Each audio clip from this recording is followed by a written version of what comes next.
في نفس اليوم الذي أصدر فيه القضاء الجزائري حكما بالسجن ل5 سنوات ضد الكاتب الفرنسي الجزائري بوعلام صنصال بتهمة المساس بوحدة الوطن، قامت وزارة الخارجية الجزائرية بطرد نائب القنصل المغربي بوهران بتهمة تصرفات مشبوهة.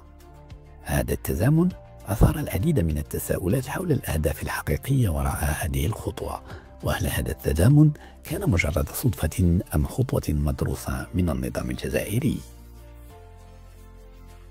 ففي مقابلة سابقة مع مجلة فرنسية صرح صنصال بأن الاستعمار الفرنسي قام بضم أراضٍ مغربية إلى الجزائر، مشيرا إلى أن مدنا مثل تلمسان ووهران ومعسكر كانت تاريخيا جزءا من المغرب.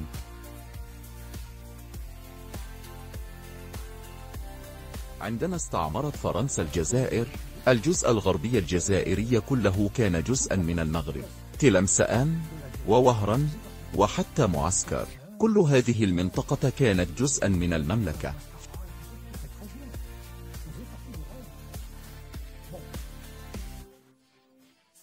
هذه التصريحات أثارت غضب السلطات الجزائرية التي اعتبرتها إساءة للوطن وتشويها للتاريخ.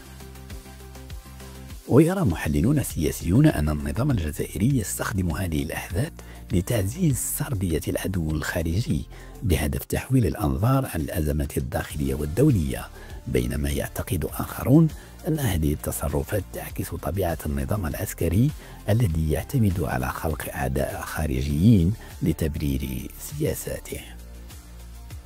بينما يذهب مراقبون آخرون إلى حد التأكيد على أن الحكم ب5 سنوات بدلا من السجن المؤبد مدى الحياة لا يشكل سوى خطوة انتقالية نحو منح عفو رئاسي لهذا الكاتب الفرنسي الجزائري. ويتزامن كل هذا مع توتر دبلوماسي متزايد بين الجزائر وكل من فرنسا والمغرب، فاعتراف فرنسا بمغربية الصحراء في يوليوز 2024 فاقم الأزمة مع الجزائر، كما أن العلاقات الجزائرية المغربية لا تزال متوترة منذ سنوات عديدة.